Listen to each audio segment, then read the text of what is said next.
So what is the process, Andy? Process is, first, step one.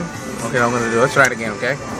Step one, flip the crawfish over, put the knife in the center, stick the fork at the end of the tail, and then slowly ply open the head.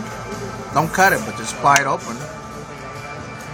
Then stick in the center of the shell the knife, the fork, stuck straight down, don't, and then flip it open and pull it. That's it. Show it to the camera. Are you cleaning the shit? Yeah. Excellent.